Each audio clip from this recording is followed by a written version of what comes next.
The following is a presentation of Playfly Sports Properties and Michigan State Sports Properties.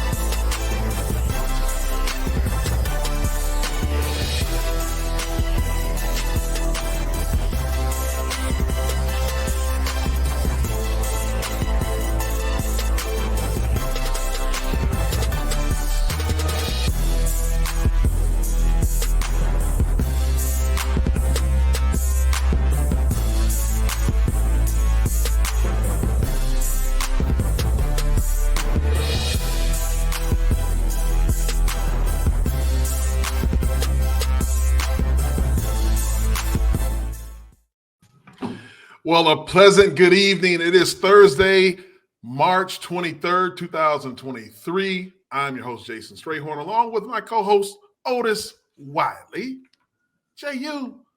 He's on assignment. He's somewhere. Do it for him. He's on the side. Yeah. He's down there in, Irish country in South Bend, Indiana, on his, searching out some new territories.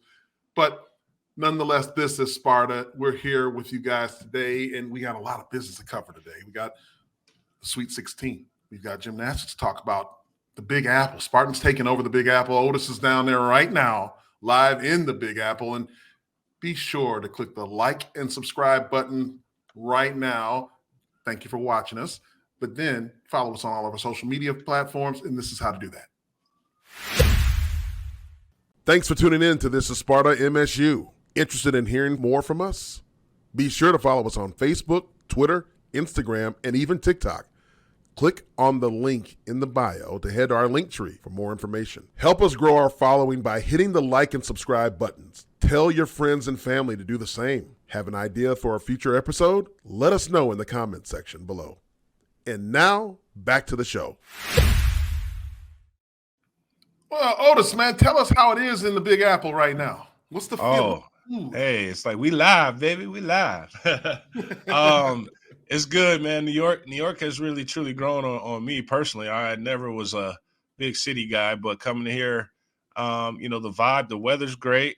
It's an opportunity for a Spartan Nation to come out in strong groups, similar to what we did when we played Rutgers in February here at Madison Square Garden. We did not come out on the win column, but I think we have learned what we did and what we did not do well. And so it's an opportunity is get a shooting around in the gym because, it's tough where, I hooped in high school leading up to high school. And, I couldn't only imagine. And, we got a great guest on that later on in the show to kind of verify about, a shooter's gym versus, you going to a random gym and then going into the arena and then playing and you don't have that love. You don't develop a love with the rim as you would if you were like doing a little practice there. But we have some great events today. Spartan fans, we got a pep rally going on.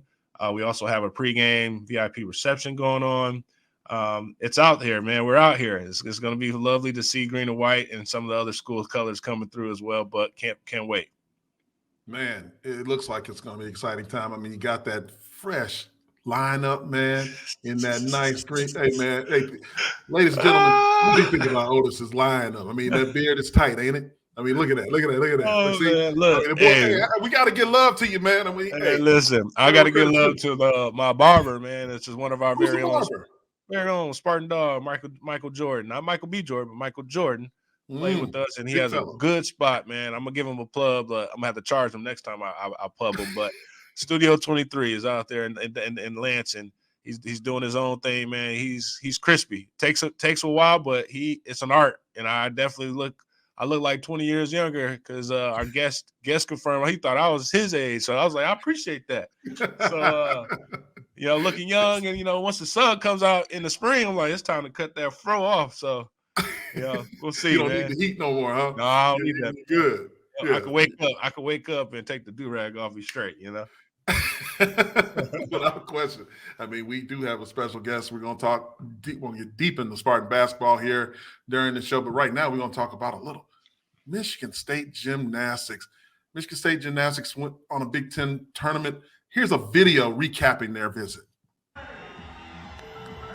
It's go time with 4 big-time teams. This competition is so exciting. This afternoon, we saw amazing gymnastics, but the 4 teams competing this evening are truly some of the best teams across the country, and we get to see them all in one place.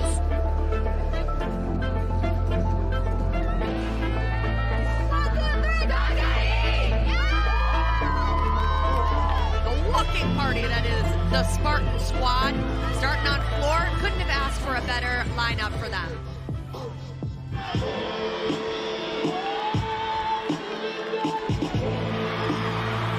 First pass here for Nia Smith, run through to double tuck, gorgeous landing. The dismount here for Gianna. Gainer falls, stuck landing.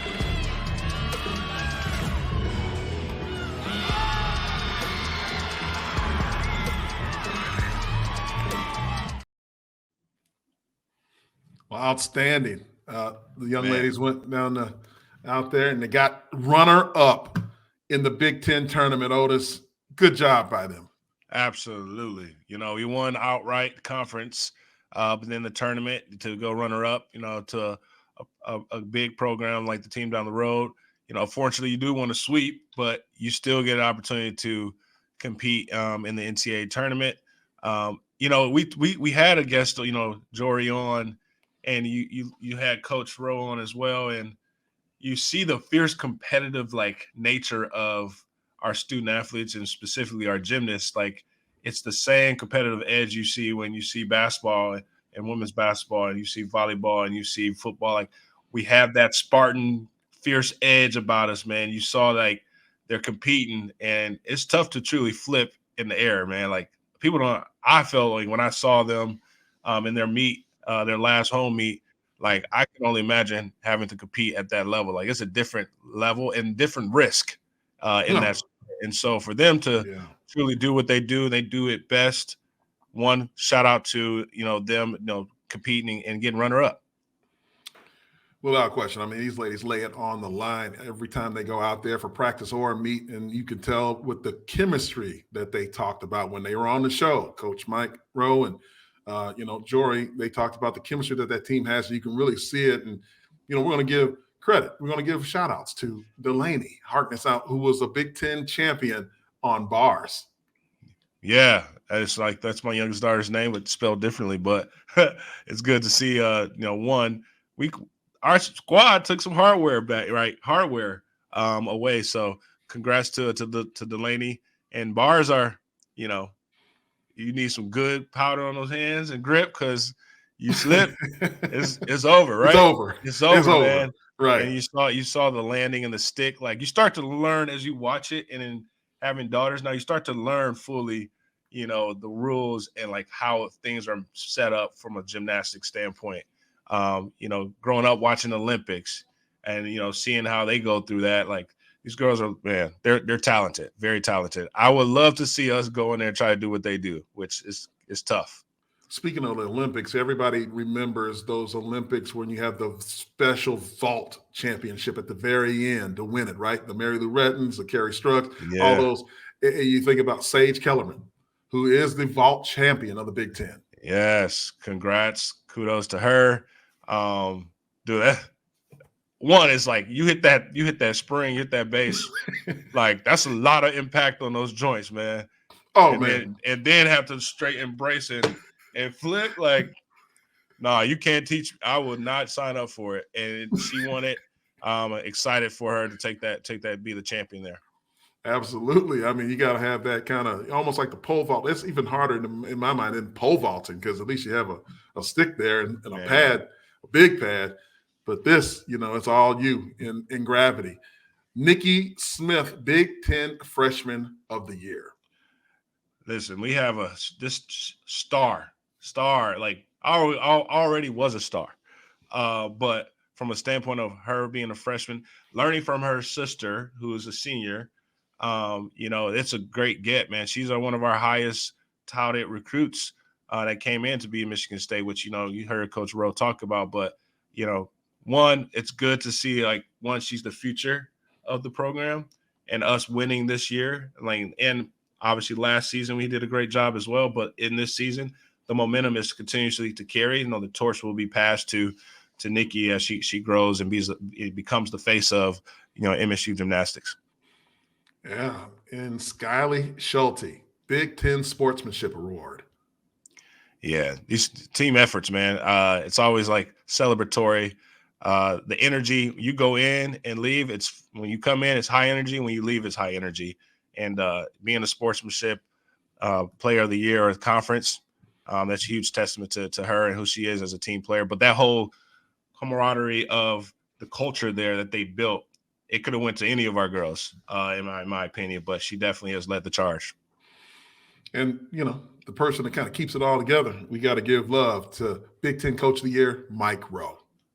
Man, if we would have got it, I thought he had it way before. When I saw this, I was I remember. Like, didn't they already announce this, right? Like this is a no-brainer. Like, why are we even voting, right? He truly took a program. One, being an alum, we already talked about being an alum, coming, coaching here prior to, but also coming back and then dealing with what they had to go through, and then coming to where they're at today. Huge testament to the leader who he is, but also the culture that he's put in front of us to keep going. And the girls have the absolute respect for him and the staff. And I just love when we have staff that are alums, but also leading the charge. You got Coach Nikki as well, Nikki Jones, Nicole Curler-Jones. It's just great to see us winning and celebrating that.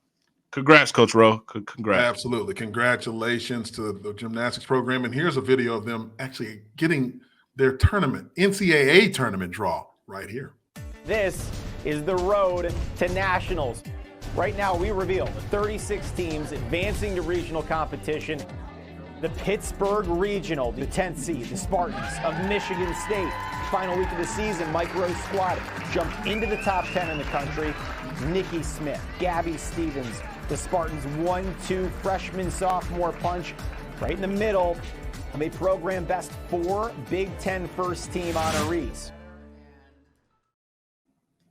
How about that? Number 10 seed going to get to go to Pittsburgh on March 31st and April 2nd for the NCAA regionals.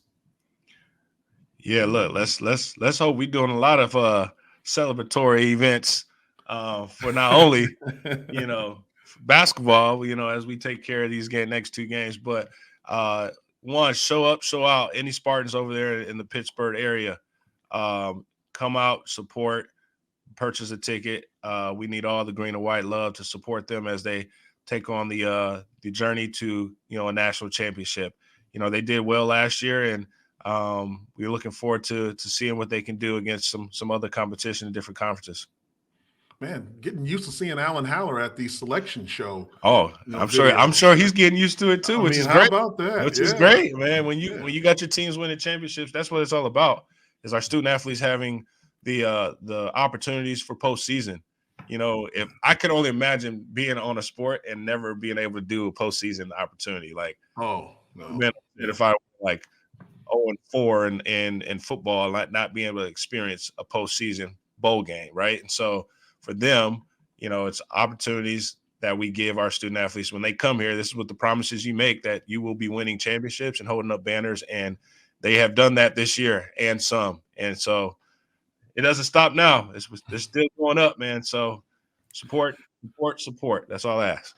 Absolutely. You and I can both attest. I mean, there's nothing more special than postseason play as an athlete. Those are the memories that you draw off of for a lifetime when those reunions happen, with the players down the road, 5, 10, 20 years down the road. You'll remember the postseason play and the journey that you were on together. So congratulations on MSU Gymnastics. We wish you the best in the NCAA tournament. Shifting gears over to your neck of the woods in the Big Apple there. Otis, Michigan State basketball left for New York. Here's a video showing their journey. Feeling sweet. New York. Back on the East Coast, Did some damage. I got Jay with me, so I feel comfortable.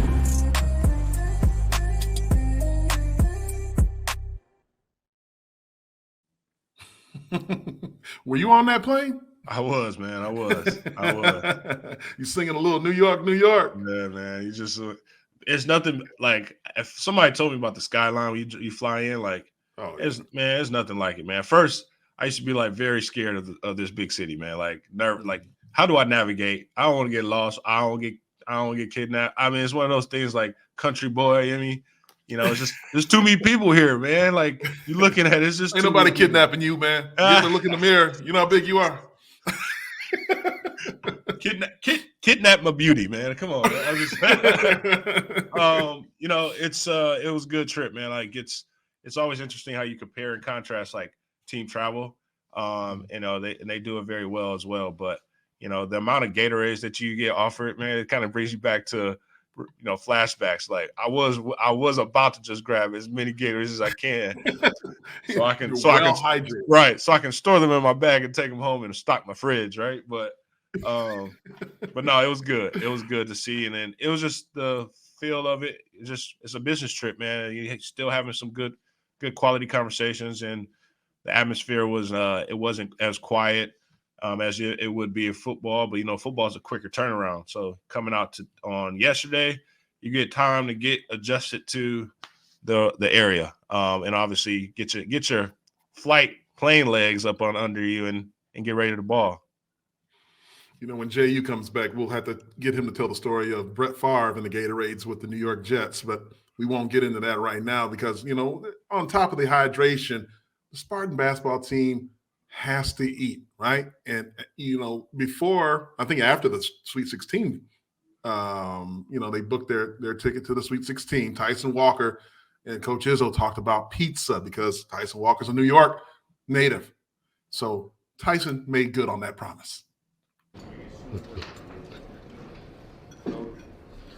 See that phone, Monty. Oh,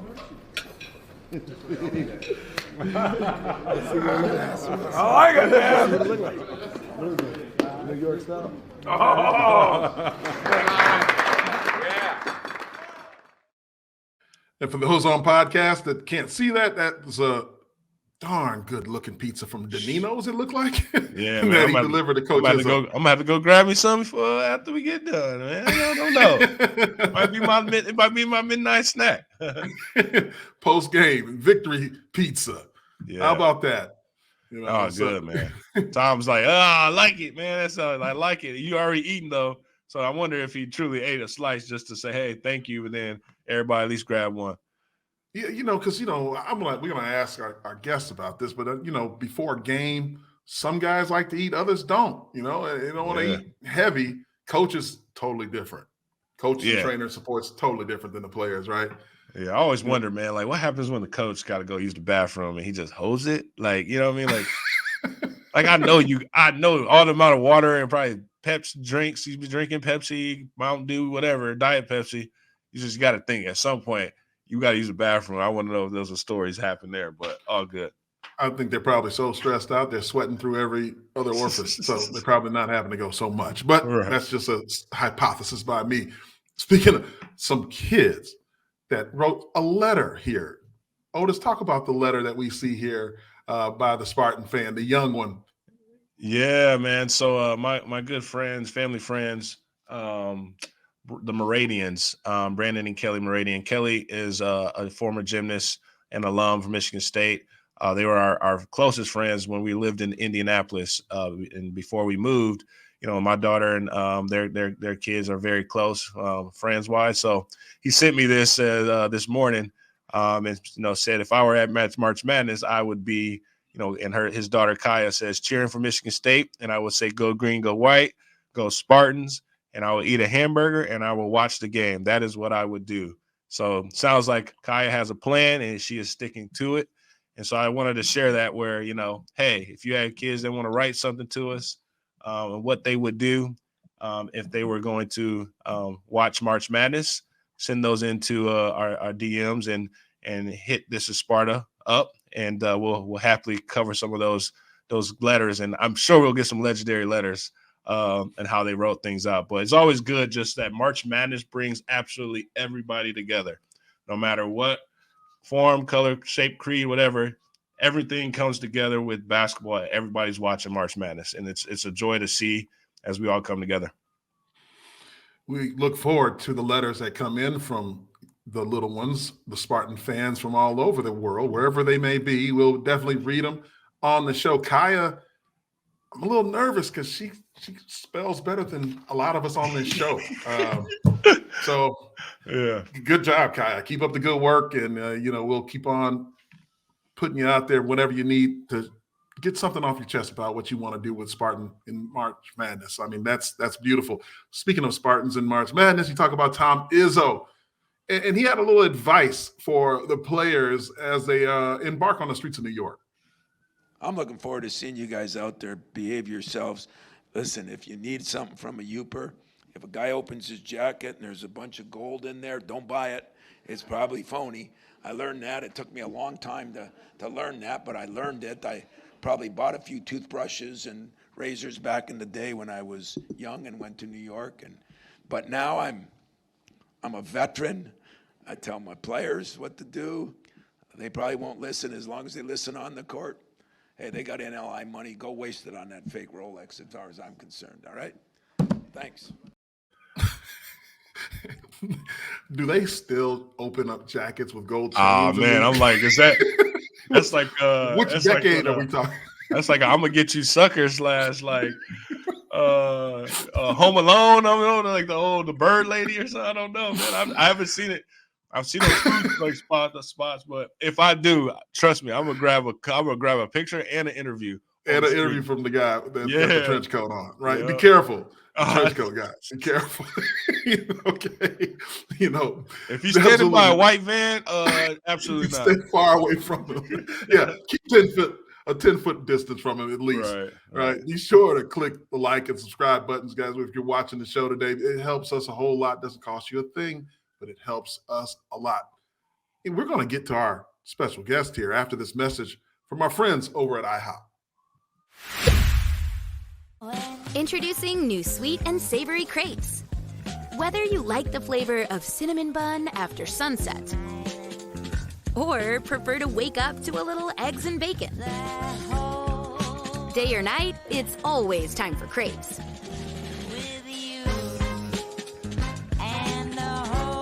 For a limited time, buy one, get one free with 5 flavors that are delicious any time of day. Only from IHOP. Download the app and earn free food with every order.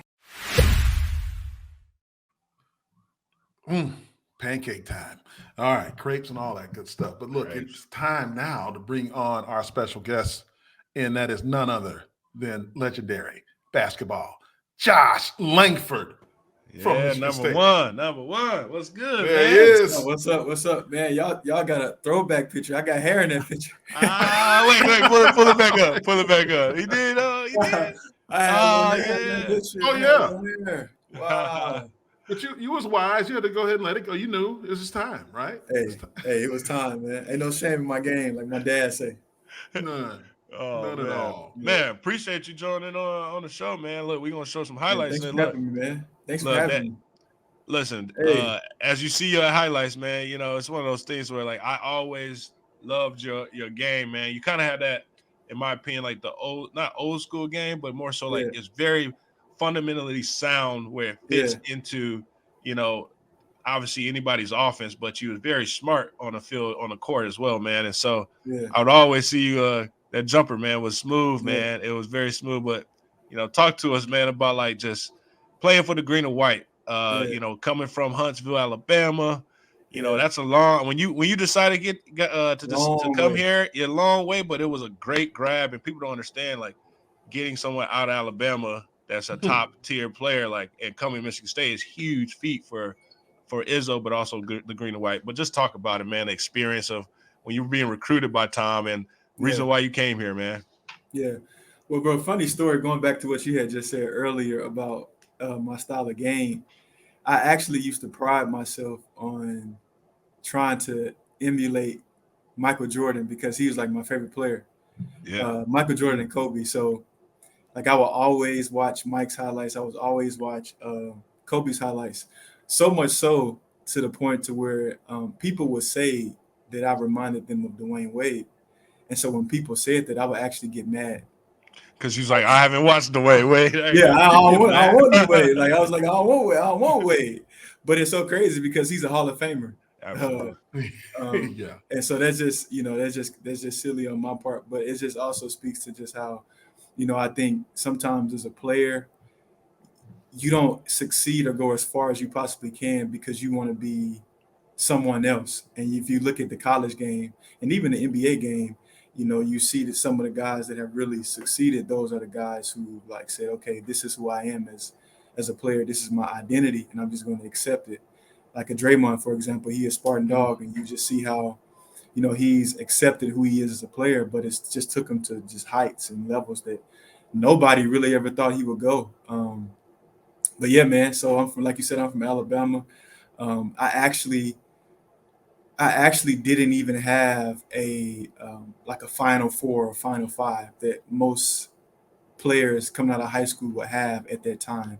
I don't know if people still do it now, but I know at that time people would have like, this is my top 3, this is my top 5, this is my top 4. And honestly, I didn't have that. And I knew that Michigan State was a team that I really would like to be a part of. And the funny thing is that I didn't grow up really being a Michigan State fan. Like I was really a Duke and a North Carolina fan, go figure. But I went for both of those squads. But then as I continued to progress in my high school career, seeing Coach Iz and just seeing the players that he produced and really the legacy that he's built and was building, it just really drew me to State. And to be honest, I don't know if I've said this anywhere. So y'all getting the first. Y'all getting the first. We getting the first. Exclusive. Y'all getting the exclusive. You need to hear some of the noise. The do exclusive. So, to be honest, coming out of high school, I would say the University of Florida was like my top choice. So if I had the 1A, a 1B, and a 1C, 1A was Florida. 1B, okay, hope y'all don't kick me off of the that team down the road? Oh, no, you better not. I kind of heard that through rumblings, but that team down the road, ooh. Yeah, 1B was that team down the road. We're just gonna keep it like that. Yeah. But Beeline's a great, I love Beeline. I got respect for Coach Beeline, man. Like he's a good dude, but I see why you would go and play for Beeline because the way he obviously lets his players play and obviously coaches too. But that would have been a different story, which is crazy. Yeah.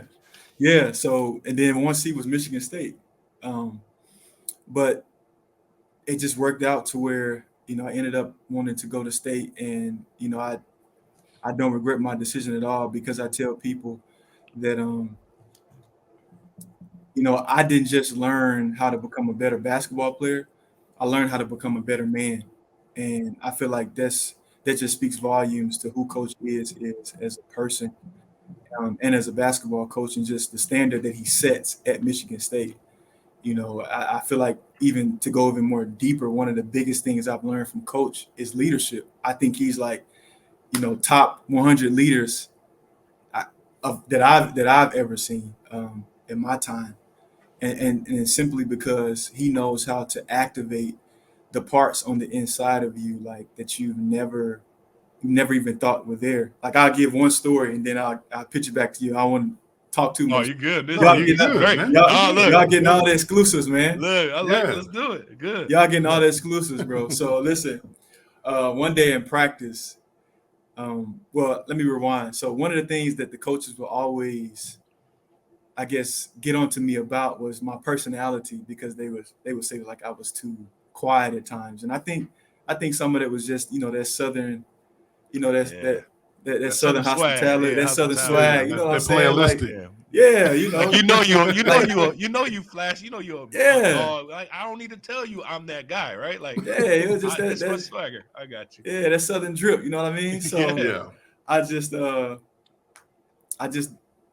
trying to work through that, but the coaches and them, they will always get on to me about that. And one day, Coach Iz, I guess he was up to here with it. And so this is my freshman year of college. And he said, you know what? I want you to take this ball and I want you to throw it across the court. I was like, what? Like, why would you tell me to do that? Why do you want me to take the ball and throw it across the court? He's like, no, I want you to take the ball. I want you to throw it across the court. And I did it. And I threw the ball across the court. And in that moment, like, I was just kind of like, yo, this man is like, what is he on? Like, he tripping. But I really see like that was a moment, along with a number of other moments that I've had with him, that really thrusted me more into the leader that I'm supposed to be, that I was created to be, that I eventually end up becoming, you know, my junior year and my senior year, and then even my redshirt year of college. And so just going back to just what I said earlier about how he activates things inside of you that you just don't see that are there. It's just amazing, man. And I think everybody will attest to this, to what I just said, that it's just who he is. And it's just the culture that we have as Michigan State Spartans as well. You know, Josh, we talk about you're from Alabama, and which we know is heavily, you know, a football state, right? And Coach Izzo is not shy about talking about his love for the game of football. Did you ever play?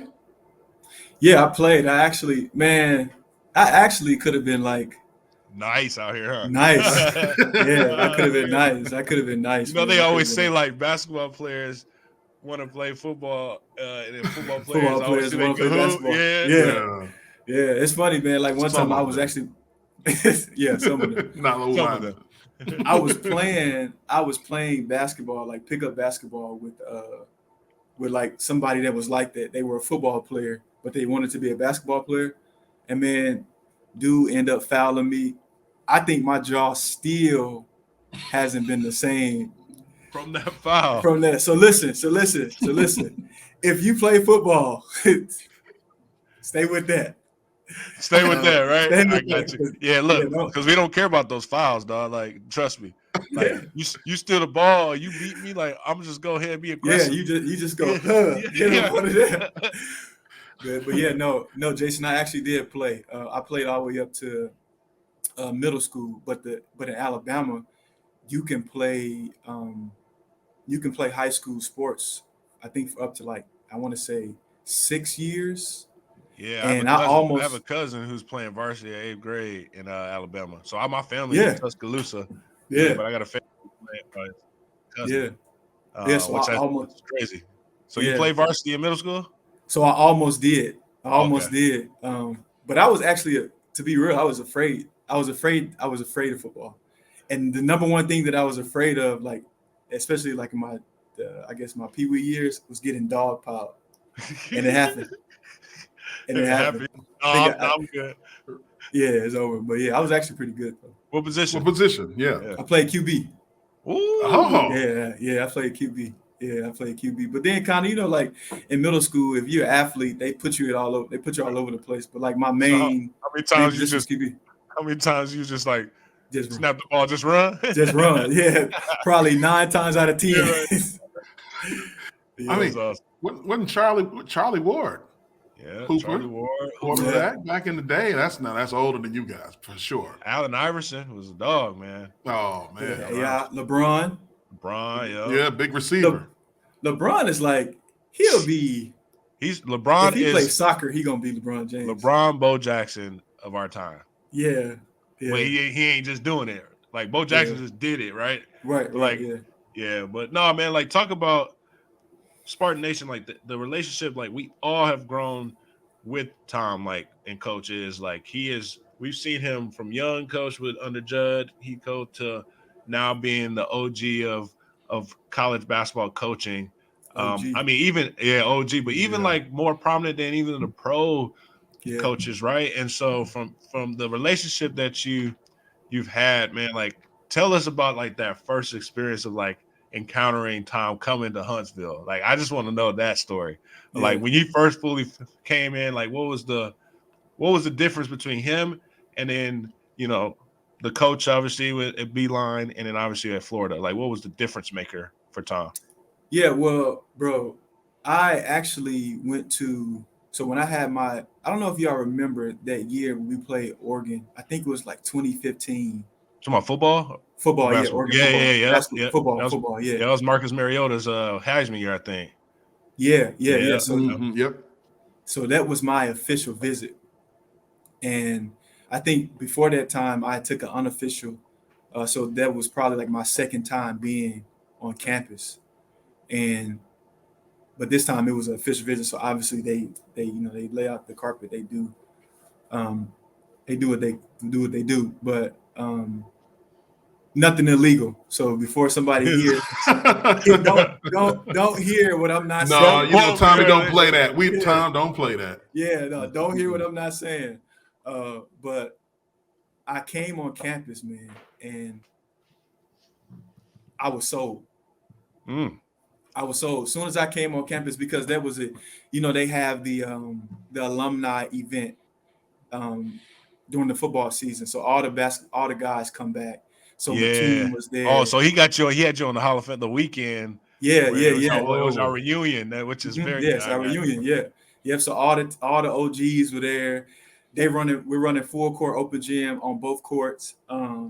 It's packed in there, and I never forget. I seen Mateen, and Mateen, you know how Mateen is. Yeah, we call Mateen, like, if we had a Mount Rushmore, Mateen would be on the Mount Rushmore, in my personal opinion. But I just seen Mateen. He was like, "Yeah, I like you, yeah." And it was just kind of like, it was just a connection, like off the top. When I came on campus, it just felt like home. And I literally told my parents on my way back that I want to go to Michigan State. And then I think it was the next day I called coach and I told him, that I wanted to be a Spartan. And so, I think one of the things that I really value and what I value about coach and what separated him from all the other coaches that recruited me was his genuineness and, his willingness to really want to connect with you on a personal level and not just on a player level. Like, if you ask him, and this is why I think, this is my personal opinion. I'm not saying that this is what it is, but this is why I think, he's coming on the end of his role here, not because I think he would be ready to leave, but because I think college basketball within itself is becoming more commercialized, and he's not a commercialized person. One thing that he'll tell you is that his best, one of the best things that he does is that he spends time with players. And I think now, as college basketball is turning into what it's turning into, you're kind of losing that feel where, players, they're looking for, okay, how can I make this bread versus how can I connect with my coach and not just become a better player, but become a better man. And so that's what I think separated coach from all the other coaches that coached me, was that he really was, I could really sense his genuineness, before I even came on campus. And then when I came on campus for my official visit, and then when I became a Spartan, it just heightened. Like, he would take, like, my freshman year, I don't know if y'all ever seen like the recruiting van, but he would get up in the morning and take us to class. Like, let's say we had to get up, say we had a late night game, we got back late and we may have lost and it's tough. He would get up, bring us QD donuts and take us, drop us off to class. Like, that's the kind of guy that he is. And I think that's even why he loves creating such a family atmosphere and environment, because when you think about family at the root of it is genuineness. And so that's what separates coach, and that's what separated coach from me. And that's why I think I will always want to be connected to him, not because he was my coach, but because he's just a solid dude, man. He's not perfect. He'll cuss you out, and he'll get the colorful language and things like, but that's, all of us, we're flawed, but coach is a great guy. You truly know how much he cares. You brought up something there, when you spoke to what Coach Izzo's heart is like, taking you guys to class after those late night, return to campus and all that. Like, what is that like for a basketball player and a lot of other sports that play games on Tuesday late night in another city, and you have class on Wednesday morning? Like right now, the tournament, these guys are in New York, and they have to find a way to still get their studies in as a student athlete. I don't care if NIL, NLI, whatever you want to call it, Coach. You still got to go to class, right? So talk about those challenges and how you're able to overcome those things and help you as a man today. Well, honestly, Jason, I think it really teaches you how to manage your life. I mean, it's just kind of like, so right now I'm still kind of in my first year professional phase. Mm-hmm. And because I've walked through some of those, those seasons, some of that you're just referring to, because I've walked through that, it's helped me develop the skill of time management. And, I think also what it does is just teaches you that, or at least from my standpoint, looking back on it, I think one of the things that it helped me begin to see that, like, okay, I am a hooper and I can do that really well, but I can also be exceptional in my studies.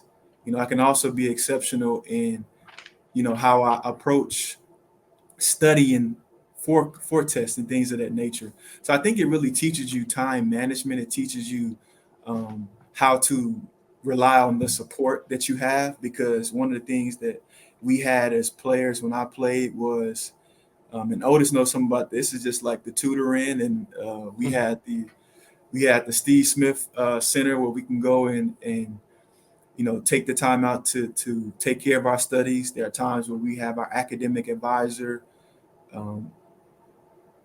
travel with us. And so you have all of these resources in place.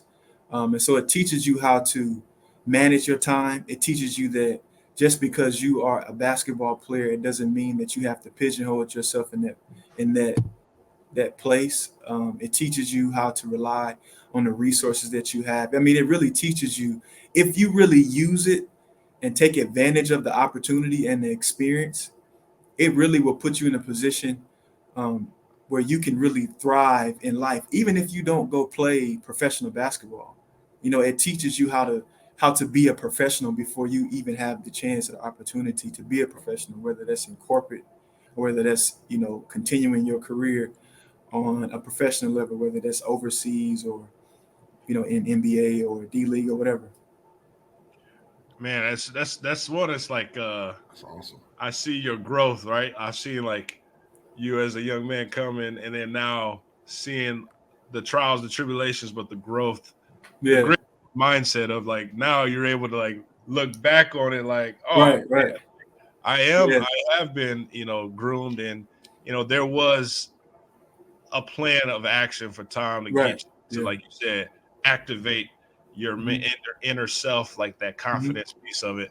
I guess, with the guys, you came in with a baller class, dog. Like, I came in with some dogs, man. Like, I mean, dogs. And I honestly thought that you guys would have won a national championship.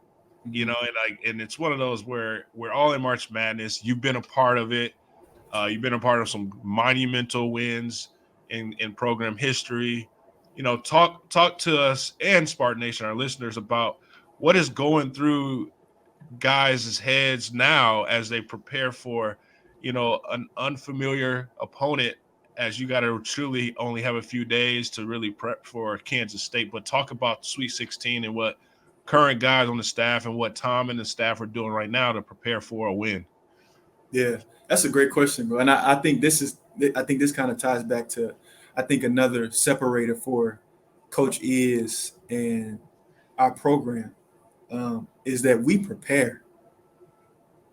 Like, man, like talk about like, well, I mean, deep dive, like, what is that preparation like? We talking like, talking about checkers, chess, or we out here like Monopoly? Like, what we doing? Yeah, like I don't know what's the next highest thing after chess. I don't even know if it's very few people who do the Rubik's Cube, but I mean, you can't play chess as fast as they can solve a Rubik's Cube, though. This is true. Chess is like, you see every different scenario happening, and here's your response to it. But like, talk through us what you won last weekend on Sunday, and then you knew who you were playing. I'm sure they were already proactive, but once you got back on Sunday night, Monday morning, what's the preparation from the day to day of getting ready for tomorrow night? Right.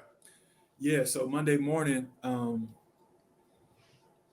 like you're in it. So let me just, I guess I can answer this better if I tell you how the season is. Yeah. Or how we operate in the season, right? Okay. So, let's just say that we have, a team that we're getting ready to play in the Big Ten. Well, I mean, we know everything about this team, from what they ate last night to, no, I'm just kidding. But hey, listen, we used to do that too. Like, do. What's your mama, your girlfriend's name, because they're using this trash talk, like where they from. Yeah, but I mean, like, what the team is going to do offensively. You know what they're going to do defensively, and we go through that thoroughly. So, like, I'll just say, for instance, let's say we're in the middle of Big Ten tournament, not Big Ten tournament, a Big Ten season, right? So we're watching film on the team. Not only are we watching film on the team, you get the opportunity to watch film on the team, personally by yourself. And then once we get into practice, before we even actually have a practice, there's a walkthrough that we have. It's a walkthrough that we have that we go through the other team's plays. So, like, their top plays, we're walking through their plays before we practice, right? So we're in the middle of a Big Ten season, getting ready to play a Big Ten team. So we're walking through their plays before we even start practice. And not only are we walking through their plays before we start practice, once we get into, like, our offensive live stuff, or our defensive segment of practice, rather, we're going back over the same things that we walked through before practice, right? And then we're thoroughly defending them. We have a scout team. So basically, a scout team is a team that is a replica of the team that we may potentially play. A sidebar here is that some of the greatest scout team players I played with was Connor George, Joey Hauser. Joey Hauser used to when he had to sit out. He used to kill on the scout team, bro. He used to kill on the scout team. Yeah, so I just had to throw that in a little bit. I'm probably missing some people, but so we would have to defend them. And then at the end of practice, we're going to walk through the other team's baseline out of bounds plays. And then after that practice, we're going to watch film of everything that we walk through in practice. And we're probably going to do that probably like 2 days before we even play. And then on the day of the game, we're going to have a shoot around. We're going to walk through the same plays that we've defended. And not only that, we're going to have like a mini half, 50, 60%, 70% where live action, where we're actually playing. We're going against the scout team again. This is the day of the game. We're going through the scout team again over those plays. And then we're going through the blobs again. So it's like, the team. If you really thrust yourself into the preparation, the team better than the team may know themselves. And so just think, if you're doing that for every Big Ten game, when it comes to an NCAA tournament game, it's like clockwork. The reason why is because you don't have that quick turnaround. I mean, you don't have as a long of an opportunity to prepare, but because you're so conditioned to prepare, you're so conditioned to know how to lock in during walkthroughs. You're so conditioned to know how to lock in when you're walking through the blobs and things like. When I say blobs, I'm talking about baseline out of bound play. So when you take the ball out of bounds and the team throws it in. So you're so conditioned with that. It's like, if you get past the second game, it's over. Because by that time, it's a preparation game. By that time, it's like, what team is going to prepare the most? What team is going to be locked in when they prepare? This is why Coach is like, he's Mr. March. Because he prepares his guys. Like, we are prepared. And I've even took that into my life. This is the reason why he gets so pissed when you don't do what you've been training to do. You know it. You should know it. That's why he's so pissed. So Yeah, you know it. that's Look, awesome. Can I say one thing? Yeah. So listen, my last year of playing at State which was after, for some people that know, some people may not know, I had 2 years. I don't want to assume I had 2 years back to back where I went through like major injuries. And so my senior year, which when I say senior year, I'm referring to my red shirt senior year, which is my last year of playing. My game wasn't the same. Part of it is just because of the injuries, but also it's just like, it just takes time to get back into the flow of, being what you were before injury. Like that just takes time. But what really saved me, even though that was a very tough season for us, we didn't achieve as much as we wanted to achieve. We still got to I made it to the tournament. But because we didn't, even though we didn't achieve everything that we wanted to achieve, but I would say for me personally as a player, that was probably one of the greatest years for me personally when it came to like IQ and really knowing the game and really being able to see things like steps ahead, particularly on the defensive end. Because I hurt my foot and things weren't the same, I had to be like steps ahead. Like I had to be in the right position. I had to know, okay, when they do this, then this is what they're doing. Or when he backdoors like this is what that means. So I had to know those things in order for me to be the best I could be for my guys. But what really helped me be able to do that was our preparation. Like Drew Danisco, he's not there anymore. Chris Fowler, Tum Nairn, like some more GAs that I may be throwing out, missing some people, but those are a few people that really. Oh, Manny, those are some people that really helped me, take my game to a level where, I was thinking the game more, but I was thinking the game more because of how we created that environment for preparation. Like how we prepare really just propelled me to that place. And so like I would actually go through my own personal walkthrough before we had our walkthrough. So I would get up in the morning on the day of the game and I would be able to go through my own personal walkthrough just by myself. But I could do it because of that, all of the information that we had on the team and what they were going to do and how they were going to run these plays. So like preparation is just what we are at Michigan. It's not something we do. It's what we are. Yeah, you heard it here, Jason. Man. You heard it here. That's Hey. That's why. That's huge, man. What he says, Coach Tom said, Coach Is says, confront the man, right? Like, that's his motto. Confront the man. This is awesome. This is some good stuff, man. Look, you done open up the floodgates, man. I feel like we can talk all day, man. Man. We'll get it set up. For sure. We love it. We love it, man. You gave great insight here, Josh. I mean, this is awesome for people to understand why, the why behind it. Because you see it, what Coach Izzo is, but you don't know the why. And that explains it perfectly. We've heard about teams that are very good at the game in college football, right? And it's preparation. It's always preparation that beats talent a lot of times. But if you have both, look out. Now, looking at what Michigan State has to face tonight and Kansas State, we're going to have a full team breakdown we're going to show right here of Kansas State. And, you have Keontae Johnson at 17.5 points a game and 7 rebounds a game. You've got some guys here, Marquise Noel. I mean, that's the point guard that's number 2 in the nation, assists 7.8 assists per game, 2.4 steals. Look, I mean, this is a team. Like, what do you see here from Michigan State in keys to victory?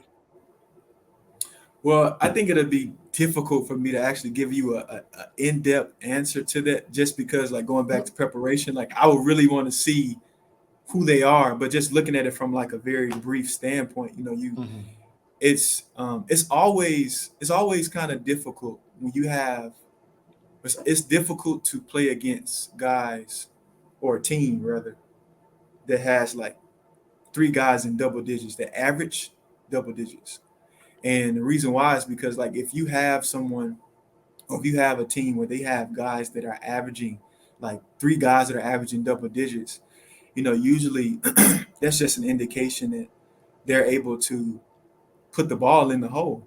And so I think just looking at it briefly, I know that that's something that Coach is talking about, because that's just kind of, I think that's one of the things that he thinks about when he sees a team or when he's looking at a team.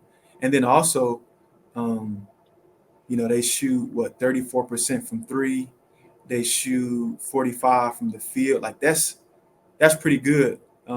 As a team, I think we will always, if I'm not mistaken, I could be messing up this number, but we will always want the team that we played against defensively, or the team that we played against when it comes to offense, we want to try to hold them under the 30% range, like field goals. And then when it comes to 3, we kind of want to keep them in the 20% range. So I know that, Coach is probably talking about defending the 3, making sure that guys have a high end on those guys, because that's a pretty solid percentage there, when it comes to overall team percentage when shooting from 3. And so those like some brief things that I think that, I will be looking at, and just from my experience being with Coach is, like what he may be talking about. Yeah, I guess great point in breakdown, but a standpoint of for me is I'm looking at the analytics of, you got 3 guys, but it's almost like you got to make sure like the other guys that aren't in that top 3 become a story in March Madness of like dropping 30 they ain't never did in their entire life, because we focused on, and that's why I love about Coach is that, we know they're going to get buckets, but it's all about controlling the highs and the lows of these runs, because I think from a standpoint, we truly bounce back on our dead runs when we have them, but it's almost like if we control the pace and we're aggressive on defense, that's why I see that football mentality of like football defensive grit coming out, right? And when I see everybody communicating and everyone's leaning on or pointing the finger,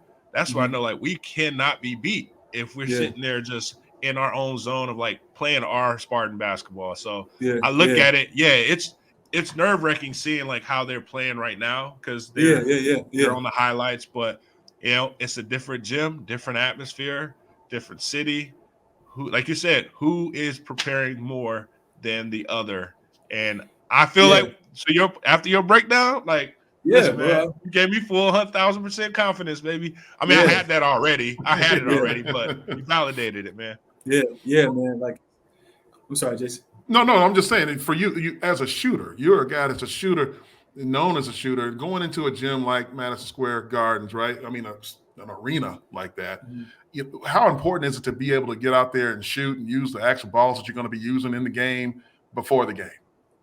Man, listen, I was just telling someone this the other day. I can't remember who it was, but I was telling them how, man, one of the things I did not like was that, like, in the Big Ten tournament and in the NCAA tournament, that they try to use like brand new basketballs.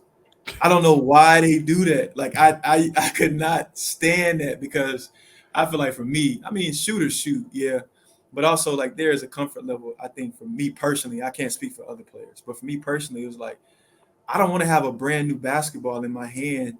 And I don't want to play on a floor that is going to make me slip. Like, I don't know why, we would try to create, I guess, like more of a newer environment. Just keep everything the same. But for me as a shooter, I definitely would. It's definitely comforting, just to your psyche, to get out on the court and shoot. But also at the same time, I think if you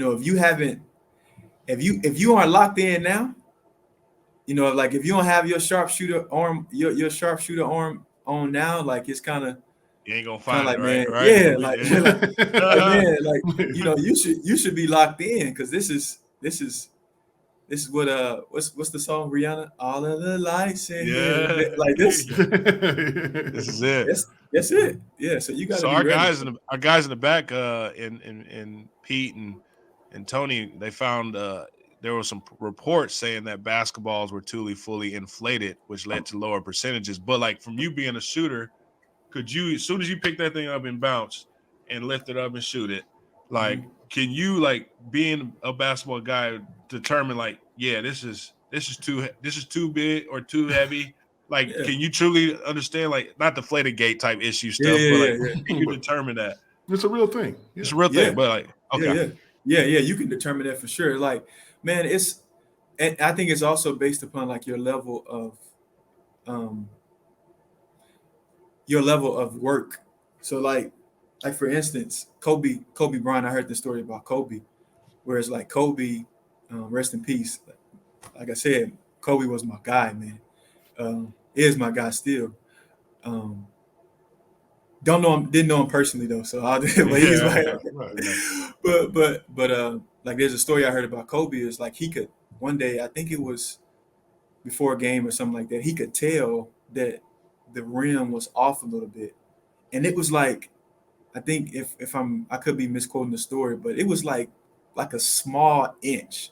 And they were like, how do you even know that? But it's kind of like he's a guy that put in so much work that it's almost like you become one with the goal, you become one with the basketball. So it's like you understand, or you're able to kind of feel, like if a ball is, if it has too much air, if a goal is off, or if something may be off, because you put so much time in gyms and you put in so much time with a basketball. It's like you really get, the best word I could use is like you really get intimate with basketball. You really get intimate,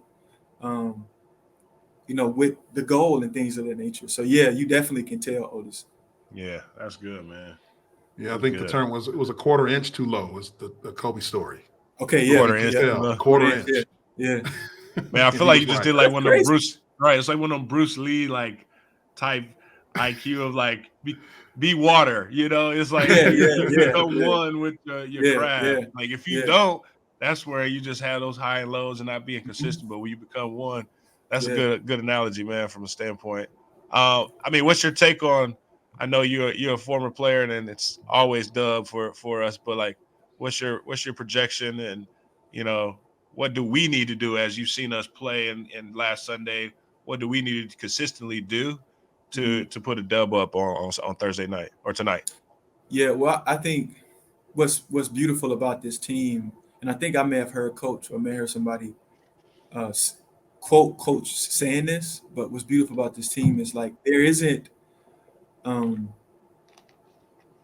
like crazy superstars, but everybody, it's almost like this team has, like this team, the structure of this team, it makes space for everybody to be just themselves. It's like nobody is trying to be the guy. Nobody's trying to run the show. Everybody is willing to accept their role. And I think when you have a team like that, it really makes it hard to beat them. I think that's one of the reasons why you have these Cinderella stories, where you see a team that you're like, who is this team? Yeah. But because they have got to this place where they understand their role, they understand their assignment, they're not trying to do too much, they're not trying to do too less, but they're willing to just do the thing or win the game as a team. I think that's why you see that. But for State, the dynamic of our team really looks like that from my standpoint, is the things that as I've been able to watch. And so I think, really understanding our, honing in on our identity. And you said a word, Otis, you used the word consistent. If we're consistent in who we've been already, it doesn't matter if Tyson scores 23 again. Like, we're going to need him to score. But if we're consistent in our identity as a team, then, we may not need a 20-point, somebody to give a 20-point outing. We may not need somebody to give a double-double outing, because ultimately right now it's about what team can be the most consistent. And if we are consistent with what we do, with how we play, there's like this term that in some entrepreneurial spaces, and the term is run the play. So basically what that term means is like, if somebody gives you a certain thing that you need to do in order to make your business become what it needs to become, just run the play. You know what I'm saying? So just do that. And so I want to take that term and apply it to here. Like, if we just run the play, meaning that if we just do what we've already been doing, what the coaches are asking them to do, you know, I think we'll be solid, man, because I got confidence. I got that much confidence in this, because once we get down to the Sweet 16, you get to the Sweet 16, it's like, yeah, this is like this. You know what I mean? Like, because it's anybody's ball game, right? It's about preparation. Like, if we're in our gaps, you know, if we're running our defensive schemes the way we need to run them, if we're not perfectly, but, you know, if we're very consistent in, you know, being in help side, those small things, diving after the ball, like doing those things, because right now it's just about what team really wants the most. Yeah. And I think for us, I've seen that. And so now it's just a matter of just continuously, you know, building on that. Yeah, man. I know we're going long, but from a standpoint of, you know, what you're doing now for the university, you know, we always ask our former players that came on of where they're at now, what they're doing now, so you can update Spartan Nation. And, you know, you're both always in the media playing. Right. And then, you know, once you get out, you know, we want to continuously keep people updated. But tell them what you're doing now for university and in the business school. And then, you know, we'll get it wrapped up, man. Go ahead. Yeah. So I work in the College of Business at Michigan State University. So I'm still here, still go green and go white in it. Yes, sir. I specifically work for a program within the College of Business called the Multicultural Business Program. And I got to give a shout out to my team. So the director of the program is Ed Tillett. Yeah. The associate senior director is Daryl King. The other program coordinator along with me is Marquise Taylor. And then we have two special staff workers that we have. One of them is Katie Gallagher. She does our communications. And then some people may know we have no Lauren, but we have Lauren H. Gurant. Yeah. She's a part of our team too, and she's over like special projects. And so essentially what I'm over is like student development and retention. And so my role here is to really develop the student, but then also how can we retain the student? But I think, you know, one of the ways that you retain somebody is through developing them well. You know, when you develop somebody well, they're going to have this desire to want to stay connected to you because you're adding value to their life. And so, like, just make it very brief, that's what I do. Yeah. Hey, look, man, you sound, look, one, kudos, great, always great, always great. Yeah. I always say kudos, but like to see us thriving, right? Like thriving in the passion, the purpose. It's always great, man, to know, like, recognize that and keep doing, you know, the work, man, because I know like those students are going to always have that experience that, you know, I met with. Hopefully they call you Mr. Langford, like, and you still young, but like, Mr. Have you hit the Mr. yet? I was actually at a student organization event yesterday that we have 7 student orgs that we support. I was at one of those events and they said Mr. Langford. Yeah, you just like, man, I was like, Mr. Langford. I know, like, Mr. Joshua. That's awesome. That's awesome. No, man. That's beautiful, man. I mean, this is great. I mean, the insight that you brought is incredible. We got Otis. Hey, man, this right here. This is the guy. We're going, once we get done, man, we're going to have to go ahead and get this project. We got to get a contract over for this. We got to go ahead and get this set up. We do. You ain't hard to find at College of Business down the. Hey, I'm here, man. I'm here, sir. Yeah. No, really appreciate you coming and joining the show and shedding that light on what's going to happen for the Spartan basketball team as they take on Kansas State tonight in the Sweet 16 matchup in Madison Square Gardens. I mean, Josh, thank you so much. We'd love to have you again sometimes, man, but great work today. Thank you. Yeah, man. Thank you. Thank you for having me, man. I enjoyed it. Yeah, go green, man. Appreciate All you. Right, go white, Absolutely. Man. Go white. All right. Josh Langford, everybody. I mean, that's hey, man. That's why we need pros. Let the guys that know what they're talking about come on and do what they do. Run the play. Absolutely. I like that. Just run the play. I truly, it helps validate, because where people are like, "Oh, Tom's always yelling at the players." Like, yeah, because they just did all that work, and you sitting there. He gave you the cheat codes, and you still not doing what you're supposed to be doing. So it's holding people accountable, man. Which that gives us that full, notion and confidence, man. That we got a guy who lives and breathes this, man, and this is where he shines bright. And this happened in all season. It's not just now, but like he's been putting these brick by brick for 25 plus years, man. So, this was a great one, man. Wasn't it great just to hear him say, "Oh yeah," the same feeling that we all have, us outsiders of the basketball team. He's a guy that's an absolute insider, and he feels the same way. Once you get past game 2, hey man, it's all about preparation. Who wants it more? So I like our chance. Really like our chance. Do, man. And so we tipping off, in 6:30. So looking forward. Let's get everybody able to go and watch the game. Fully focused. We're going to move the time the way we moved it today so that you can enjoy the game. And that's going to put a bow on this one, Otis. Absolutely. And that was great by Josh Langford. Special thanks to him. And for Otis Wiley, I'm Jason Strayhorn. This is Sparta. Have a good night. God bless, and go green. Go white.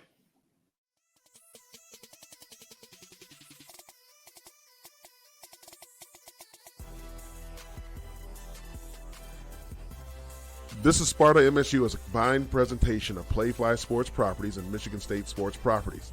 The show is produced by Pete Menez with additional support from Tony Costella. Operations and social media support is provided by Alicia Strayhorn with support from Cecily Max Brown. On-location technical support is provided by Good Fruit Video. Be sure to follow our hosts Jason Strayhorn, Jehuu Caulcrick, and Otis Wiley on social media. To stay up to date with all the latest, this is Sparta News. Please like and subscribe by visiting our link tree and tell a friend to do the same. Thank you for your support, and as always, go green.